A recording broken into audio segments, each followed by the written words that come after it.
আসসালামু আলাইকুম। কেমন আছেন আপনারা সবাই? আমি আলহামদুলিল্লাহ অনেক ভালো আছি। আশা করছি আল্লাহর রহমতে আপনারা অনেক বেশি ভালো আছেন।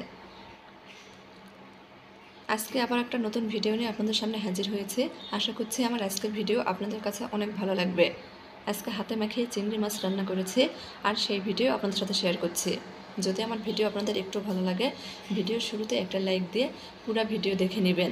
চাইলে আপনাদের পরিবারের সাথে শেয়ার করতে পারেন।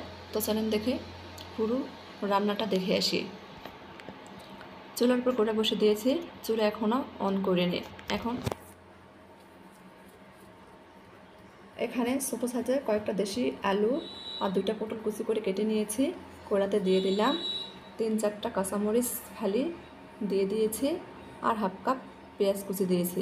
একটা তেজপাতা মাঝখান থেকে ছিঁড়ে দিব, 2 টুকরা দারচিনি, 2টা এলাচ, একটা লং, হাফ চামচ জিরা, হাফ চামচ হলুদ, হাফ চামচ গুঁড়ামরিচ, স্বাদ মতো লবণ দিয়ে ভালোভাবে মাখিয়ে নেব। এটা এমনভাবে মাখাতে হবে যাতে মাখানোর মধ্যেই মনে হয় অর্ধেক রান্না হয়ে গেছে, ঠিক ওইভাবে মেখে নেব।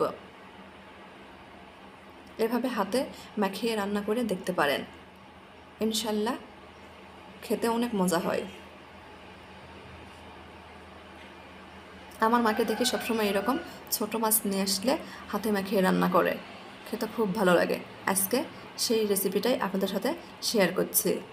কিছুক্ষণ মাখিয়ে নেওয়ার পর এখানে আমি তেল দিয়ে দিয়েছি, তেল দিয়ে আবার ভালোভাবে মাখিয়ে নিয়েছি।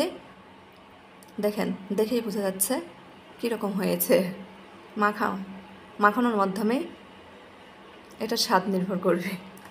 তাই যাই হোক, এখানে মাখানো হয়ে গেলে আগে থেকে ধুয়ে পরিষ্কার করে রাখা চিংড়ি মাছ দিয়ে দিয়েছি, দিয়ে আবার ভালোভাবে মাখিয়ে নিচ্ছি আলতো হাতে। মাখানো হয়ে গেলে এখানে আমি অল্প একটু পানি দিয়ে দিব, খুব বেশি পানি দিব না, যেহেতু আলু পটলটা কুচি করে কাটা আছে, এখানে বেশি পানির দরকার হবে না। পানি দিয়ে দিয়েছি, ঢাকনা দিয়ে ঢেকে দিয়েছি, চুলা অন করে দিয়েছি, বলক চলে আসছে। মাঝে মাঝে ঢাকনা খুলে নাড়াচাড়া দিব, আবার ঢাকনাতে ঢেকে দিব। যারা নতুন আজকে আমার ভিডিও দেখছেন তারা চাইলে চ্যানেলটি সাবস্ক্রাইব করে নিয়মিত চ্যানেলের পাশেই থাকতে পারেন। অনেকেই আছেন ভিডিওর কমেন্ট বক্সে এসে লাইক ডান, সাবস্ক্রাইব ডান, পাশে আসি, পাশে থাকবেন, বন্ধ হয়েছে এসব লিখেন। দয়া করে এসব লিখবেন না। আর অনেকেই ভিডিও টেনে টেনে দেখেন, লাইক তো করেন না, শুধু একটা কমেন্ট করে যান। যারা এরকম করেন তারা দয়া করে আমার ভিডিওর আশেপাশেই আসবেন না। তো যাই হোক, আপনাদের সাথে কথা বলতে বলতে দেখেন যে পানি দিয়েছিলাম শুকিয়ে আসছে, তেল ভেসে উঠেছে, রান্না হয়ে গেছে। চুলা বন্ধ করে দিব, পরিবেশন করে দেখাচ্ছে। দেখেন মাশাআল্লাহ কত সুন্দর হয়েছে। শুধু দেখতেই সুন্দর হয়নি, খেতে ওটা অনেক মজার হয়েছিল। আমার রেসিপিটা দেখে একবারের জন্য হলেও ঘরে রান্না করে দেখতে পারেন, ইনশাল্লাহ পরিবারের সবাই অনেক পছন্দ করবে। এই পাশে যে পুঁই শাক ভাজি করে নিচ্ছি সেটা একটু শেয়ার করছি, ডাল রান্না করেছি ওটা একটু শেয়ার করছি আপনাদের মাঝে। আলহামদুলিল্লাহ আমাদের আজকে দুপুরের খাবার দাবার।